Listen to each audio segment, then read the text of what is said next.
Hello. I know that the title's already confusing. It is neither Soulstorm nor Age of Empires. No, instead, we're gonna do something a little bit different today than the rest of the other little bit difference we've done so far. This one is going to do something I enjoy. It's called a choice of games or hosted games. This one is particularly hosted games. It's a choose your own adventure type of deal. I'll be reading it to you guys. Unfortunately, I could not get the text to show up on the screen when I used the browser view. Uh, yeah, I hope that I don't slur my words, so nothing about this is confused and jumbled up. Yeah, this one's one that came out, well, semi recent. It's a lot more recent than, a couple years ago. So you just sit there, button up, grab some hot chocolate or something that you enjoy, and let's get this party rolling. Okay, here we go. Demon Recollect. The story, pretty damn good. I enjoy it. By Bal B. Bethala. Sorry if I'm butchering the name. I'm not very familiar with it. Start. The last of the first generations of mutants, a mercenary of old, slayer of gods. You are known by many names, but one particular title baffles you the most: Demon. So as you get thrown into the modern world with foreign memories and a sentient, sarcastic sword, find out what happens as you don the mask of a villain. A mirror lies in front of you. You recognize who this is. I know my name. It's. Tilt your head and notice the color of your eyes. Crimson. The reflection becomes clearer. You are a man. Stand straighter and notice that you are average. My height is average, more or less. With hair straight, which is short, painted in white. Your reflection becomes distorted and you get pushed into the mirror, into the void. The cold wind ruffles your clothes as you place your foot on the ledge of the rooftop you are on. Glancing down, the city lights look like diamonds on a rocky beach. Cars look like a stream of glitters. You suddenly feel nostalgic. Zeus summons a bolt of lightning. It crackles in his grasp. How very foolish of you, little angel. What makes you think you can take down the entire pantheon of gods? Cover your eyes as 11 beams of blinding light surround you, revealing the rest of the gods ready for a fight. And where are your lackeys? Asks Hera. Fighting your minions down below. It's not like anyone can climb this mountain, you snort. But the truth is, you have already dealt with their minions. You have ordered your men to protect the city below from debris from the upcoming fight. Poseidon succumbs to the tension in the air and impatiently throws his trident, which you easily deflect with a kick. Surprised, the other gods tense up and ready their stances. There are few people in the world who are gifted by falling stars. Few become local heroes, and most succumb to their power and call themselves gods. Not you. Though you are immortal, and no known attack can kill you. In your immortal life, countless false gods fell by your blade. They circle you cautiously. It seems your reputation as the mercenary angel precedes you. You feel the tension crackling in the air. You place your fingers lightly on the hilt of your sword. You know exactly who will strike first. Ares. Back to the present. You blink hard, shaking your head as you try to stop yourself from remembering more. Now is not the time. Your target is close. You take a step back before darting towards the edge of the roof. With a single foot placed on the ledge, momentum at its peak, you leap and aim downwards to your target. A hero, now that's what you once were.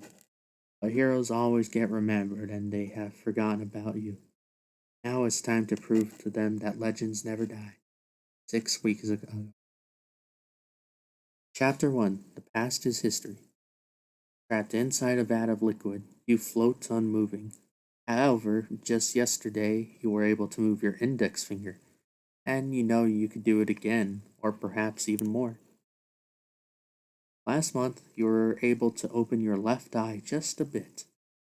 Although the liquid blurs your vision, there's something else hindering you from seeing clearly. An apparatus which allows you to breathe cups from that allows you to breathe cups your mouth and nose. It obstructs your line of sight. You can't remember when you gained your consciousness, but it feels like you've been trapped for eternity. At the corner of your vision, you notice a silhouette. For years, you wondered what or who they were. You've learned their language. They call themselves scientists due to their white coats. You started to call them your white coat wardens. You barely remember who you are, and you can't remember how you got here.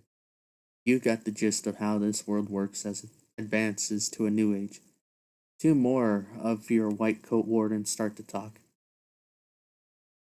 You hush the voices of your mind. You begin to focus on the sound of their muffled voices. We'll drain the liquid dampener. Fill the new one transferred. Facility begin 3 minutes. Doubt starts to fill your mind, uncertain if you've misheard of their ghostly conversation. You cease all thought and your body to move. You mentally try to grit your teeth, but your body doesn't receive the message. No, you refuse to be like this forever. Waken.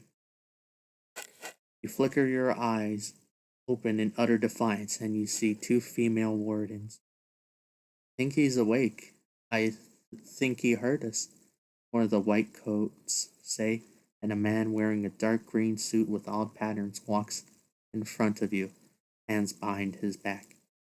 His cold glare slowly turns into panic as he realizes that you're glaring at him.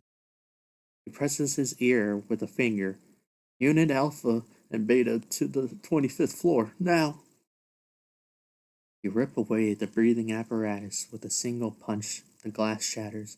The container spits you out.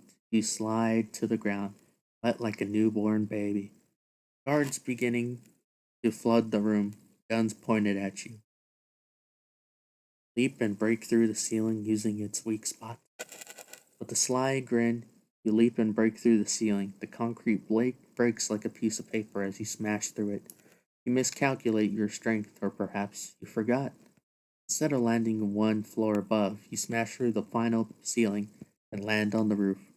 You cough, then dust your wet and smudged body. You take a deep breath. Finally, free. A loud, rapid beating makes you whip your head around. It looks like a dragonfly of some sort. Based on what you've heard, the white coat's description of a helicopter fits it perfectly. It is exactly how you imagined it. The night welcomes you as you gaze at the velvet darkness. You squint as light illuminates where you stand, and you instinctively bolt away. You stumble, barely recovering your sense of balance. Someone else is attacking the building.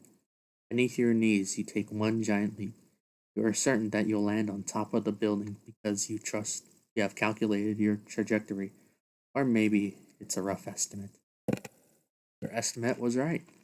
Concrete on the roof cracks as you land. The distinct sound of a propeller alerts you of the presence of the helicopter. There's a soft hum coming from the rooftop.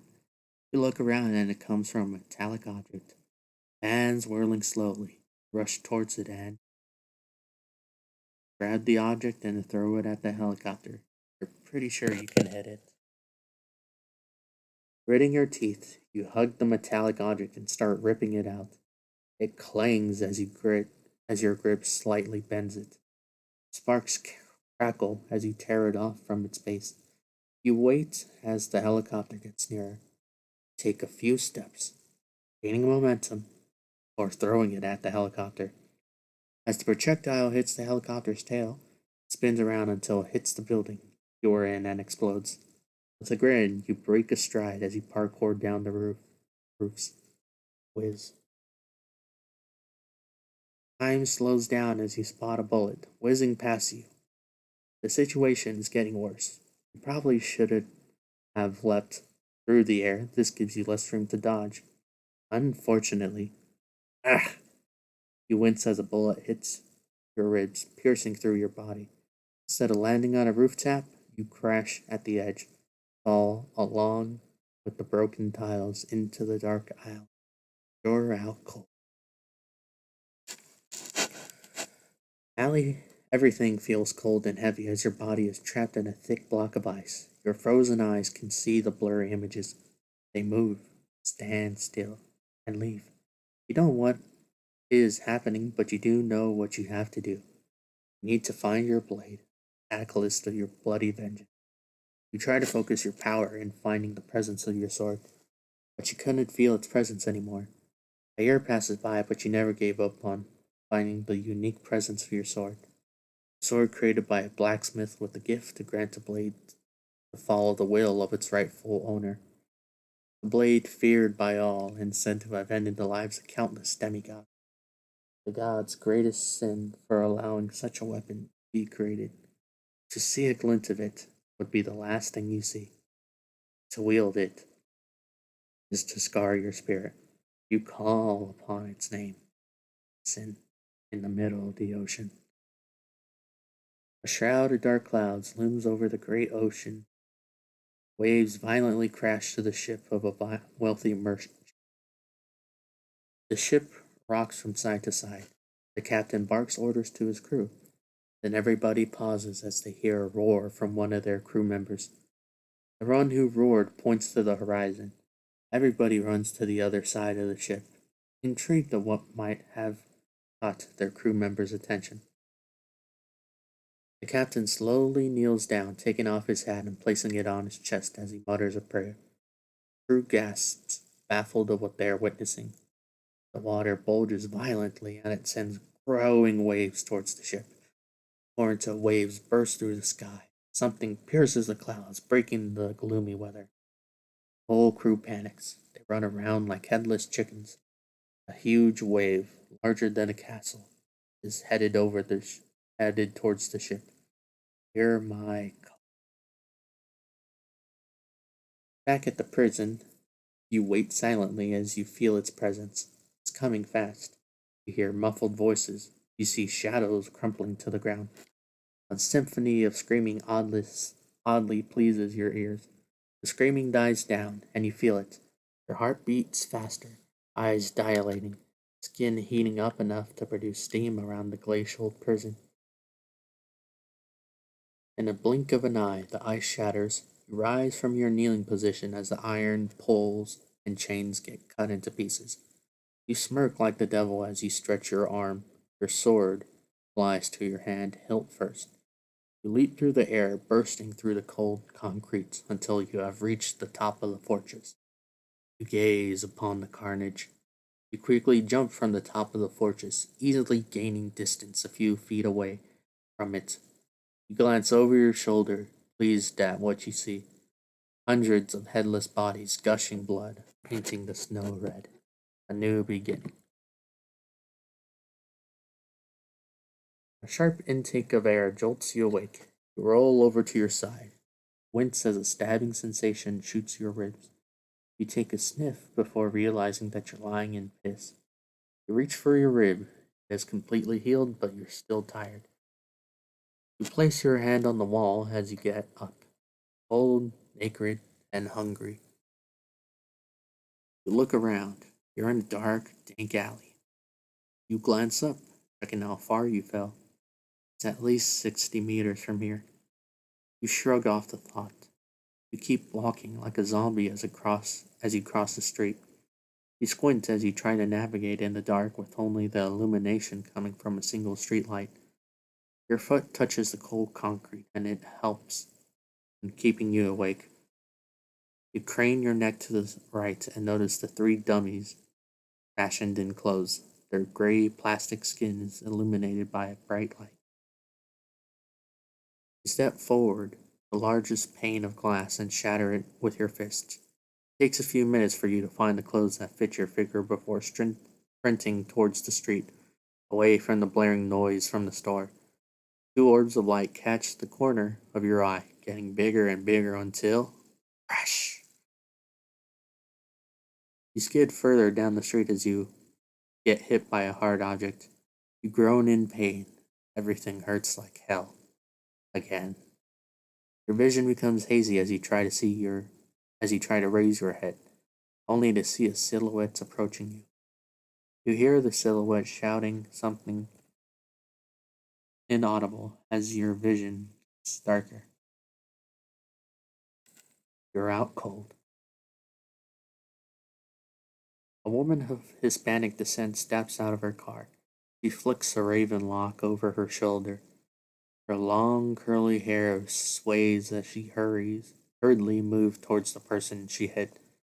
The headlight illuminates her olive complexion.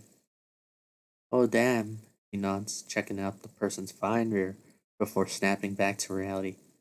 I mean, shit. Finally, she curses. Shit. Walks over to the person who's on his belly, donning expensive clothes. He pokes the person's side with the tip of her foot. A reassuring groan causes a sigh to escape from her lips. Relieved that she didn't kill someone, and she's sure as hell that she's not calling for help. After all, she's a nurse. A kleptomaniac and an impulsive nurse who was driving while texting. She cautiously turns the person over, shedding light to his unconscious face. She nods once again. God damn, he is cute. She shakes her head as guilt takes over. What the hell am I doing? She chuckles. Wrapping her hands around the unconscious person's arm, she grunts as she drags the victim over to the back seat of her car, hoping that the unconscious beauty didn't sustain any injuries. She enters the vehicle and places her hands over the wheel. Shit, what do I tell Scarlett? All this? He's clearly a runway model. Boom, I hit with my car, no big deal. She sighs. No big deal. Engine roars to life as she drives into the night. A few minutes later, she parks in front of her apartment, briefly glancing at the window. She knows that her roommate, Scarlett, is still awake. She glances through the rearview mirror. How's she gonna explain the stranger in her back seat? It would have been fine if he's merely unconscious. However, he is naked. She'll just tell Scarlett the truth, and hopefully, unconscious stranger survives the stairs until they reach the third floor, because the elevator is out of order. She grunts as she drags the stranger towards the stairs. A few minutes of grunting and sweat later, she finally reaches her room. I'm back, she greets cheerfully as she drags the unconscious body into the room. Her flushed face rivals the color of her long curly locks that tumbled over her shoulders like lava. Her green eyes widen as she covers her mouth with her hand. The redhead's brows shoot up, her jaw drops as her gaze dances between her roommate and the body in her friend's hands. Oh my god, Selena, did you murder him? What? No, Selena pauses. Well, almost. She proceeds to drag the stranger towards the couch. Scarlett flings her hands in the air, panicking at the situation. What do you mean, almost? Selena averts her gaze, shifting uncomfortably. I may have hit him with my car. Oh my god, you ran him over? No, I said I hit him. She looks over at the naked stranger. He's still alive. Think. Why didn't you call for an ambulance? Scarlett folds her arms. Scarlett, I'm a nurse. Exactly. The redhead pinches the bridge of her nose. Were you texting while driving again? She shifts guiltily. I may have. Yes. Well, what are we going? What do we do with? She draws as she gazes at the stranger's nakedness. Him. then blushes at the naughty thoughts. Fortunately, I have medical tools that I have borrowed. Stole, that's Scarlet. Borrowed indefinitely, she winks. We can patch him up. She gestures at the stranger. You make it sound so simple. Frustrated, Scarlet stomps out of the room, leaving the worried Selena all on her own. The next day, wafting smell of food causes your stomach to rumble. You stretch your limbs, yawning as you ready yourself to run. Beams of sunlight spill through the curtains, hitting your face. You sit upright on a long sofa made out of a soft material, cushioning the sudden shift of your weight. The fragmented memories, which you are certain aren't yours, don't help with your confusion either. Everything feels so hazy. You're in an unfamiliar shelter, albeit cozy. This could be the enemy's. How did you get here? Who put these baggy but comfortable and uncomfortably bright pink clothes on you? Oh, good. You didn't die, someone mumbles. You jerk onto your feet, scanning the room, only to see two strangers eating pancakes. One of them went from pale to pink as you lock gazes with her. What did the red haired know? Besides, her is her friend, you presume. The raven haired horks her food. The redhead glares at her companion, then turns her attention to you. I believe we haven't had a proper introduction. She kicks her friend under the table. The raven hair swallows before speaking. Hmm? Oh, Selena Garcia. Sorry for hitting you with my car. Then she gestures at the redhead. And this is my clumsy roommate, Scarlet Honor. Scarlet clears her throat. And you are? Confused. Confused. Her brows knit. Selena coughs, looking a little guilty. Yes, I'll explain later. No, you will tell me. Whoops. Uh, no, you'll tell me what happened. You step forward, although your clothes make you look less threatening. Now. So, what do we call you? Scarlet asks innocently. Kits. Just Kits? Yes. Okay then. Selena leans closer to her friend. And I thought you were weird. She gets a light punch on her arms. You have new memories. Not yours. They're from someone else. Fragment of modern languages. Some other things that you're quite uncertain. It's as if you're trying to clear murky water by throwing rocks at it. Perhaps you should ask the two curious mortals in front of you. Where am I? Confusion clouds Scarlet's brow. You're in Odunsa. Odunsa? This room? This building? What is Odunsa? Yeah? Yes, Selena nods. Odunsa City. What a strange and unfamiliar name. On which continent is it located? They both glance at each other before snapping their attention back to you. This is a massive landmass artificially built, located east of Central America. Softly. No, I was held captive. By your parents? Selena face creases with sympathy. My parents are long dead. Not exactly a lie, you suppose. Oh, I'm sorry. Do you know what age it is? Sunday. Selena gets a swift smack behind her head. What was that for? She pouts. He means era, you idiot. Well, he could have just said so. Scarlet shakes her head and then sighs. It's the Iroas era, 2100. Greek for hero? Where tech business is booming, heroes are legalized to do what they do, and best of all, bread, she says enthusiastically. Bread? Bread and pastries are in demand, Selena says in a matter-of-factly tone. I see. You don't care about bread. Do you still worship gods? What a strange question, Selena says. Still a question nonetheless. No, we don't. I mean, there are some tiny parts of the world where people worship things, but the majority of religions have died out.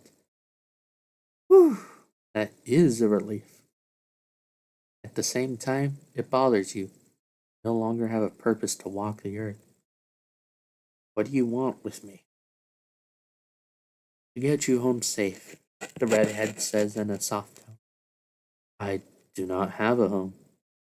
Ah, I see. Selena has finally connected the dots. You got evicted from your apartment? Or perhaps you were wrong. No, you shake your head. I was in a lab. Ooh, a test subject. She snaps her fingers before turning to her friend. You get paid a lot of cash by the pharma? And perhaps you were wrong in her capabilities in the thinking apartment. No, he said he was held captive. So it's Scarlet who has the bigger brains among the two. uh, Holy shit. You got abducted? Selena spews out a black liquid which she drank from her cup. Something like that. We have to contact the authorities, Scarlet says. No, we don't, Selena whispers. You are barely able to hear. What if he's participate? What if he's some bright burn junkie who participated in an orgy and ran away without his clothes because everything went south? Her story seems far fetched. The horror redhead gives her a deadpan stare. Think about it. I don't want to. Hot naked stranger running in the middle of the night. Ran over by a nurse, Scarlet interjects. I hit him, actually. If I ran him over, he would have been dead. You're proud of it? To spite you? Yes. Selena grins. And you seem to be hot and bothered by the thoughts of him being naked. I am not. Her brow shoots up in scarlet reaction, a splash of red appearing on her face. There's a man in a box. You notice a thin, square shaped object. Its edges are sleek and black, but what catches your attention is the man inside. You approach it cautiously. The man continues to ramble on about something. How does he fit in there? You peek behind the object and see no extension of a space, which means this sorceress device must have trapped this man for Selena and Scarlet's entertainment. In one fluid motion, you kick the device, sending it flying towards an open window. The sound of chair legs skidding across the floor dominates the room. After the loud ruckus outside the window, seems you have angered the two mortals. What the hell was that? Asks an angry Scarlet. Tears begin to well from her eyes. You trapped a man for your own entertainment, so I set him free. You live in a cave? Were you raised by wolves? Scarlet's hand ball into fists. She's about to cry. That was a television. I worked hard for that. Hey, take it easy. Selena tries to comfort her friend.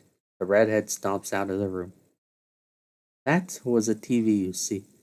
The man wasn't trapped inside. He's safely working in the studio, a room where he works, and his actions are being projected in the TV through long distances, Selena explains. I see, you say thoughtfully. What a strange world you are in, and it seems Selena understands you now. You should probably apologize to Scarlet. She cries easily, and it's true that she worked hard for that. Yeah, as soon as she returns. Selena serves you breakfast. Okay, as we're reaching about half hour mark, let me just take a minute to go get some water. I will be back with the continued reading selection.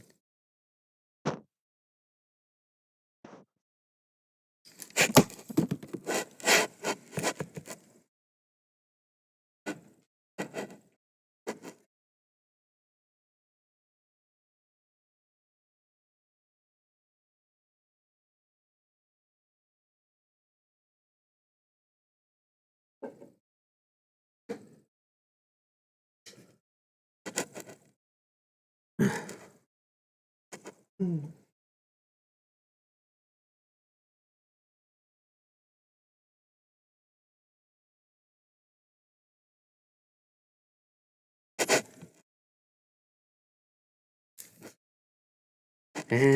we are back in town. Yes, that wasn't part of the story, that was just me doing the rambling. Okay, starting up again.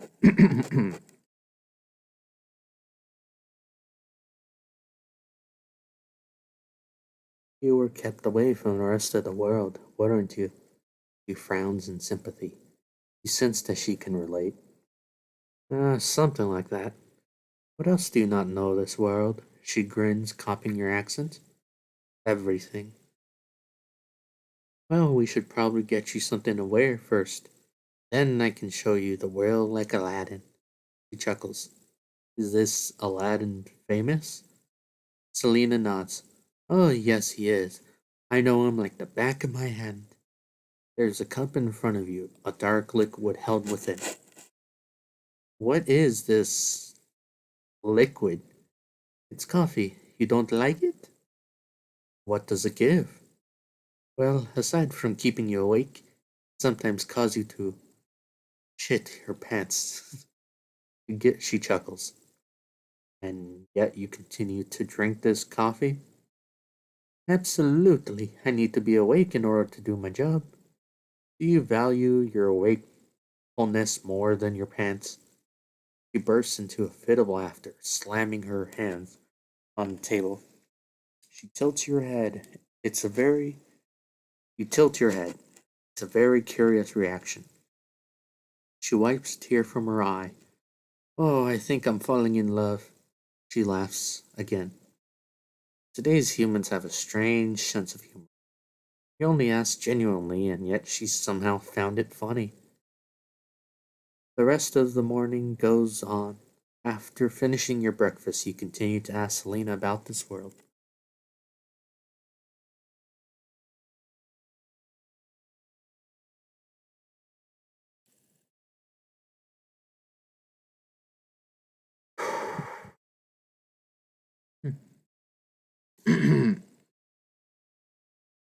Sorry.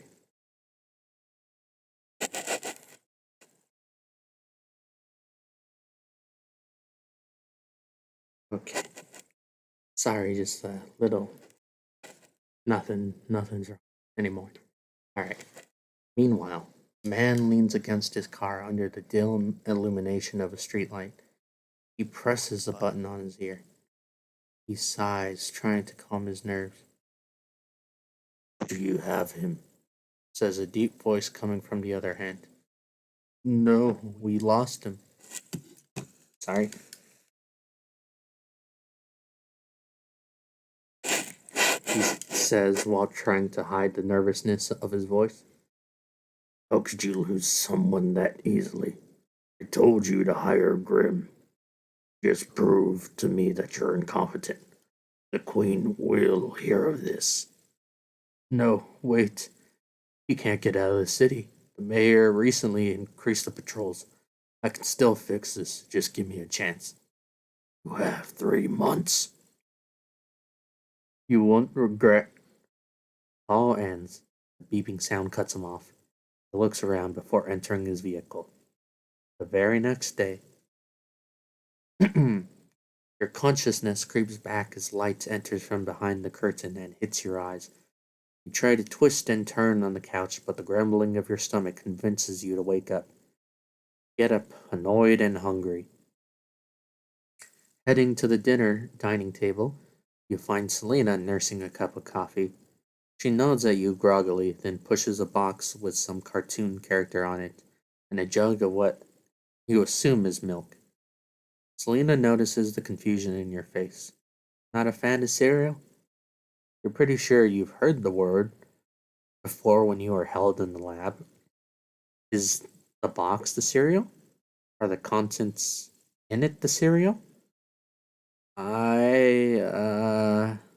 You scratch the back of your neck, looking for the right words. Oh, are you lactose intolerant?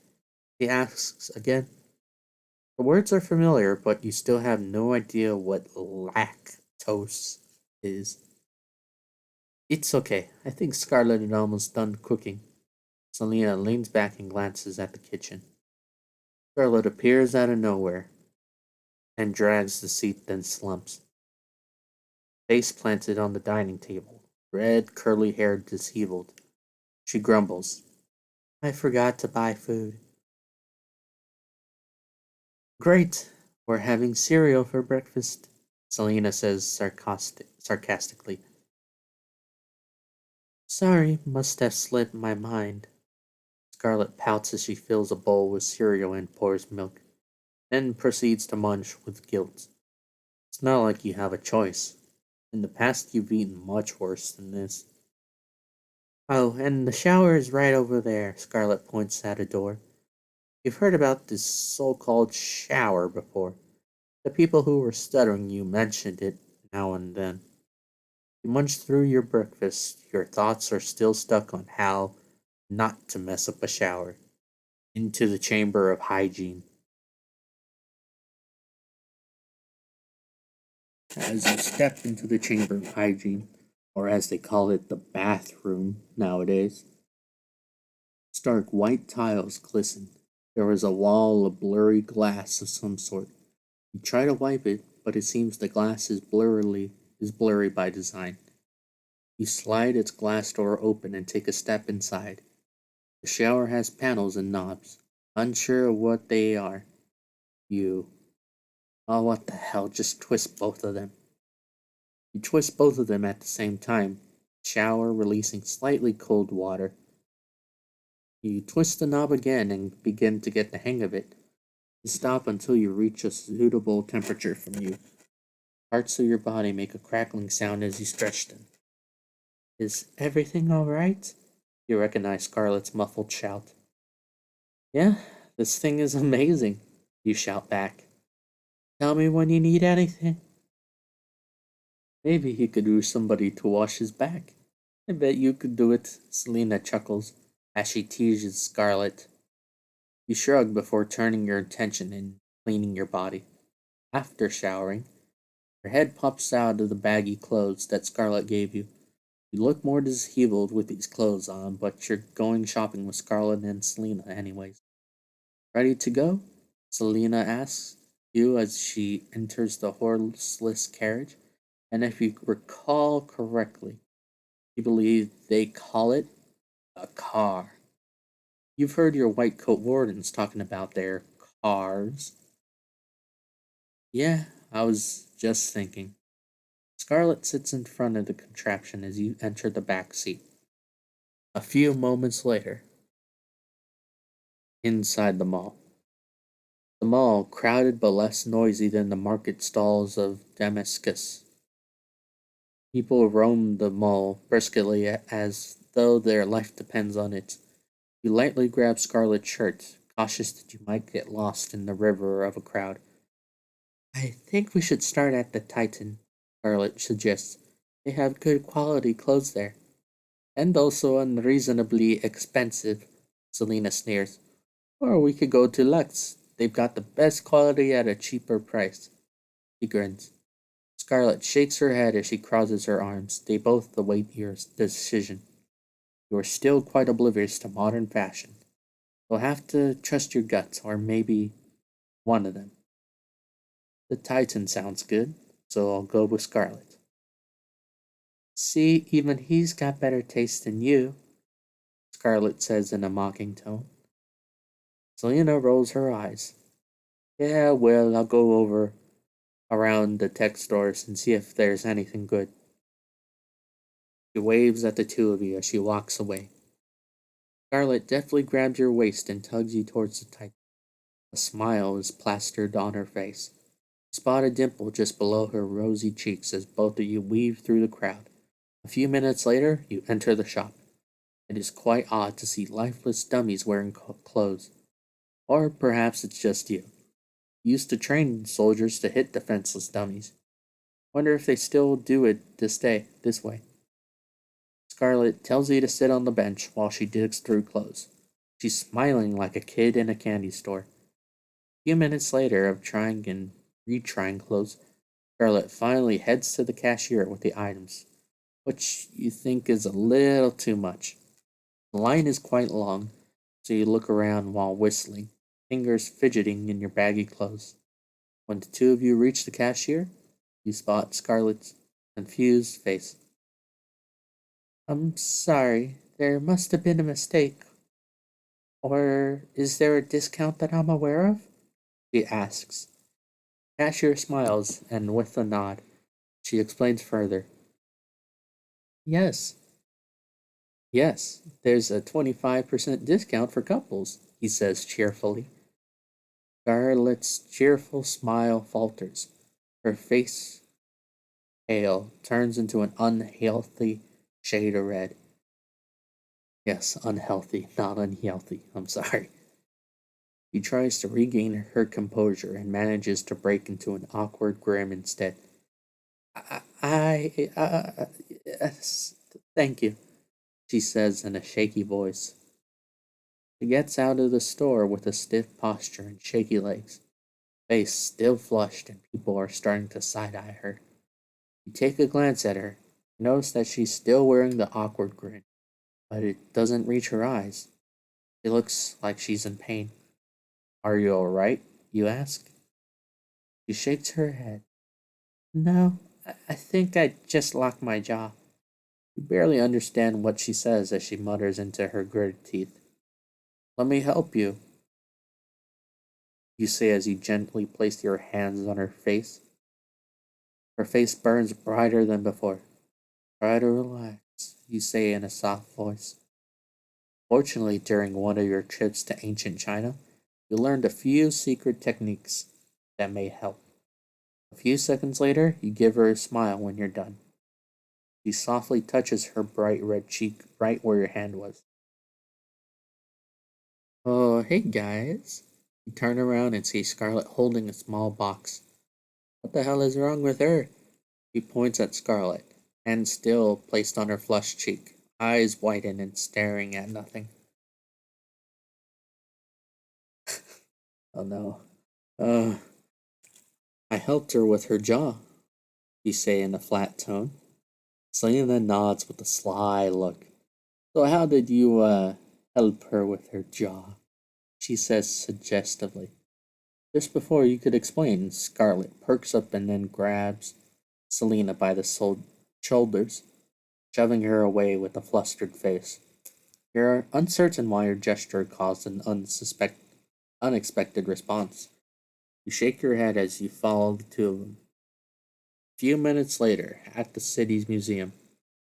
Remind me why we're here again, and shouldn't we be returning to your place? You ask, wondering why you're here, or perhaps you are afraid to be recognized by one of your white coat wardens. We still have time, and besides, it's not like you're carrying the items that we bought. Scarlett says, or Selena says in a matter of factly tone. You partially curse the horseless carriage's ample space. The three of you tour around the museum to eventually stop at a painting. A woman with no eyebrows smiles enigmatically. Ah, Mona Lisa. Quite fascinating, don't you think? Scarlett says as she admires the painting. Or the woman, rather. You get a hint of nostalgia as your eyes bore into your own. Was she a nobleman? Noble woman? You wince as memories flood your mind. You remember her now. Lisa del Giocondo was her name, a member of the Gherardini family of Florence. You met with her briefly after doing a job for her spouse, Francesco del Giocondo. There's not much to say about the two of them, but you always found her smile odd, mysterious, and captivating. You shake your head as you break away from your thoughts. Placing your arms behind your back, you continue to follow Scarlett and Selena. They stop at a painting of scenery of some sorts. A mountain, perhaps? There are houses at its foot, Perhaps it's a town. It's hard to tell because of the wavy hazy and almost distorted night sky. You deduce that the yellow crests represent the moon, and the hazy circles are stars. Perhaps it was a starry night when someone painted this. I will drain your blood, blah, blah, blah. You hear a group of children laughing as one of their friends acts comically, almost as though the children was mocking the painting behind him. As soon as the children move away, tell your two companions that you'll check the painting. The hair on the back of your neck stands straighter than a flagpole as you recognize the man. Reddish face, aquiline nose, mustache, and bushy black eyebrows. Sends a shiver down your spine as you glance at his large green eyes that speak of cruelty. Have you met this man before? Was he from Wallachia? You wince as the memories flood your mind. You remember it as clear as day. The voivode of Wallachia, Vlad III, also known as Vlad the Impaler. You heard rumors of a cruel prince, so you went looking for him. Eventually, you found out he could manipulate blood. Even when you ambushed him and his small group of soldiers, the cruel man did not go down without a fight. It took you almost 6 hours to kill him. You shake your head as you break away from your thoughts. A few minutes of roaming around later, the three of you stop in front of a huge painting. A painting of a man with a tattoo of a dragon eating its tail on his chest. He's wielding a familiar looking sword and has magnificent golden wings spread out. The gentle sunbeam forms a halo around him. You take a step back, startled as the tattoo pulsates. Beads of sweat start to form on your head. Scarlet notices your uneasiness. Are you okay? She asks worriedly. Try to answer. You want to. You feel groggy. It's like there's a huge bell ringing in your ears. You don't know how it happened, but you find yourself staring at blurry feet shuffling about. Blackout. You sit down on a broken column. Finally, the battle with the gods of Olympus is over. Although the coward Ares escaped, the gods still put up a good fight. You sigh tiredly. You leap away from Mount Olympus, and in mere seconds, you land in front of the Greek people. You and your crew have finally freed them from the false god's clutches.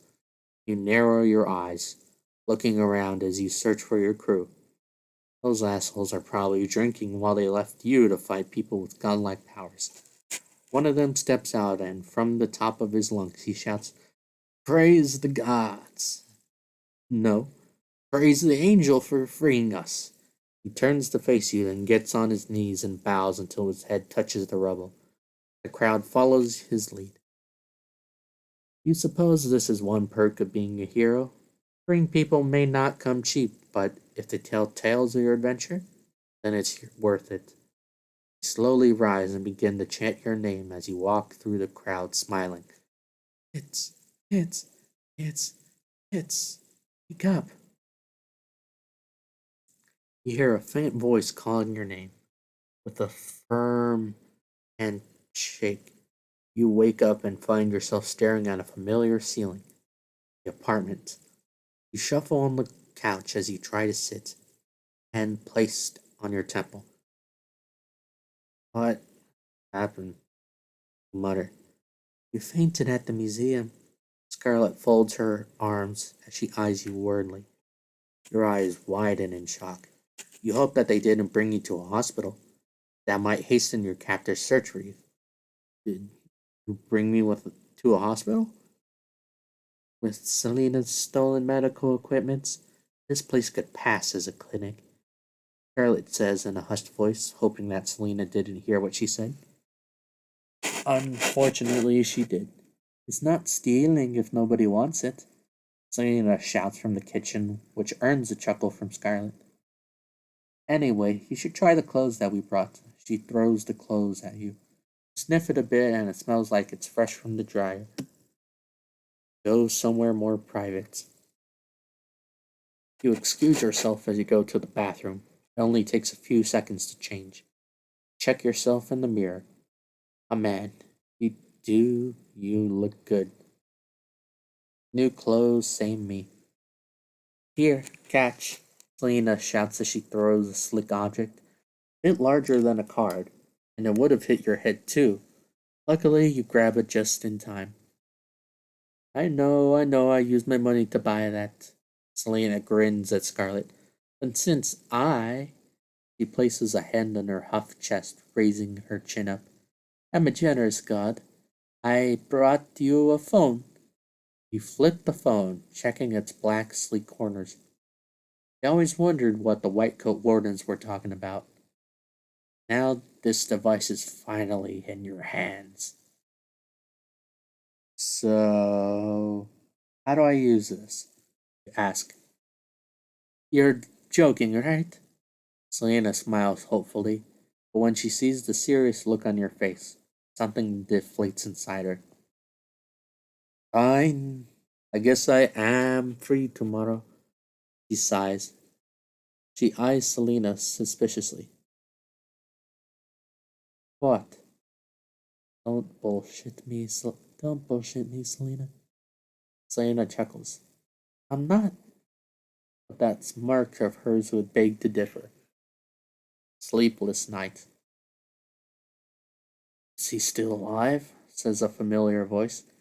Try to open your eyes or even just move a finger, but you're unable to do so. Extraordinary. How did he survive this? You're uncertain what they're talking about. You realize that your body is floating in a liquid substance. According to my data, his body has adapted. Another voice, a different one.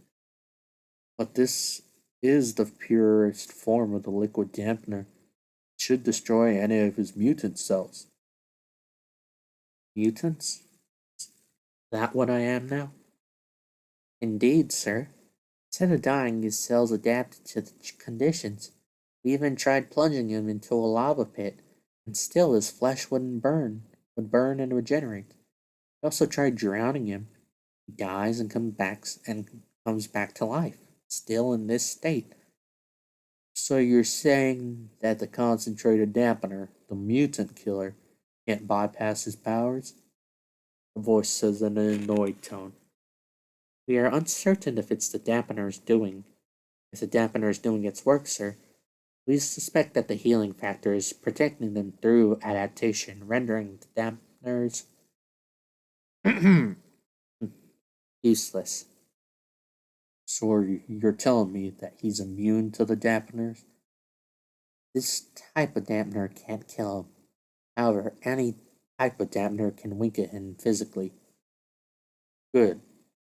The last thing we need is an ancient wrecking havoc.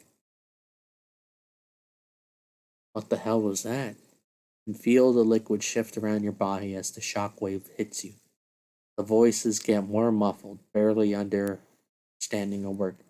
Under attack. Drain the liquid dampener. You realize what's happening. Not a dream, but a memory. Wake up. You gasp for air, drowning in the flood of thoughts and jerking back to life. You place the hand on your face. Cold sweat all over your face. New thoughts. Memories. Memories that don't belong to you. You vaguely remember how World War One, 2, 3, and 4 started, leaving more questions to whom do these memories belong. You let out a deep breath to calm your nerves, grabbing your phone on the table and only to realize that your mind did not take it as a black, sleek device. Your stomach grumbles, checking the time. It's almost 1 in the morning. You place the phone on the table, rising from the couch, and you make your way to the kitchen. Your head still groggy, the foreign memories are still settling in, placing each memory to their category and timeline, like a book being placed on the right category and respective shelf. Light spills out of the fridge as you open it. Cold fog crawls on the floor as you pick a snack. Fast car going by. You sense, just when you're about to close it, you sense a presence sitting on the table. The lights turn on. Scarlet holds a baguette, narrowing her gaze at you. I could have sworn there was going to be Selena who was going to steal my snacks, she huffs. Joke's on you. I already stole it. Both of you whip your heads towards Selena. The sound of her muffled chuckle irritates Scarlet. Scarlet saunters towards the source of the chuckling. A few seconds later, you hear her shout, What the hell are you doing with that baguette? What are you going to do? Bread me to death? Selena chuckles and soon turns into a scream of agony. The sound of bread hitting a hard surface and something akin to flesh fills the room. You shrug and leave the kitchen with your snack, ignoring the oddity of their friendship.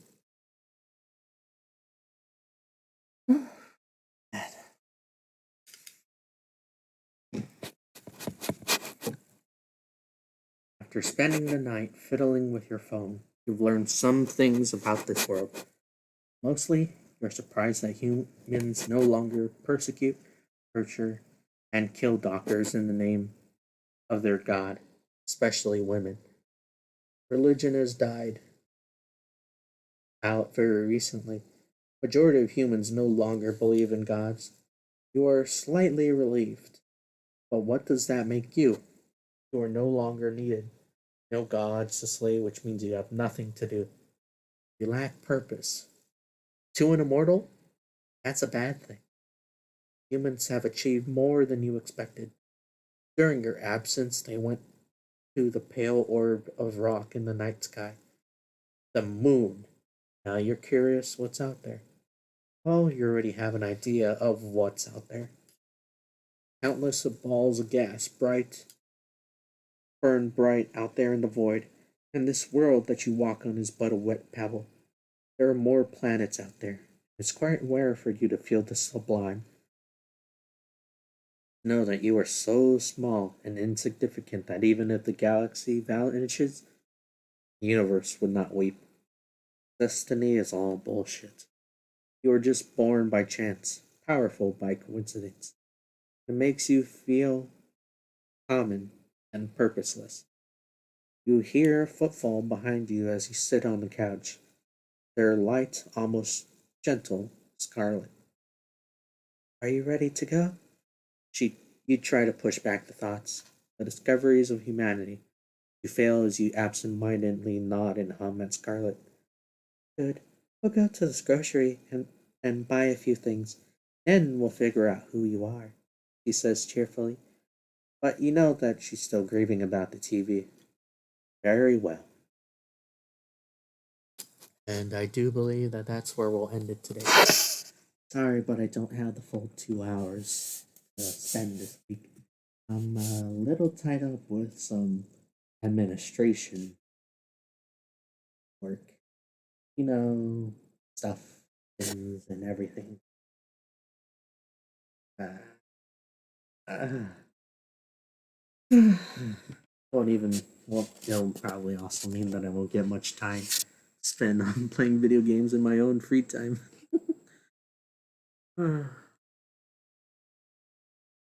So, yes, think we'll change this, then Age of Empires, or whatever it is, then this, then that, then that, then this, then that, that.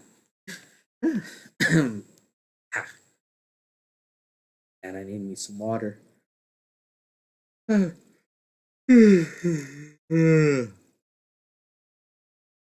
only still midday and I'm already tired. I don't know what's up with that, but I cannot act. Unfortunately, there's still work to be. Unfortunately, I must leave you now. As usual, appreciate you, whoever you are out there watching me, or listening, I guess, in this case. Uh, so, either way, I hope you guys have an amazing rest of the day. Uh, let's see, what's the weather going to be like? Going to get a little bit colder, a little bit. So stay toasty, and I'll see you on the other side of the day. The day, the day, the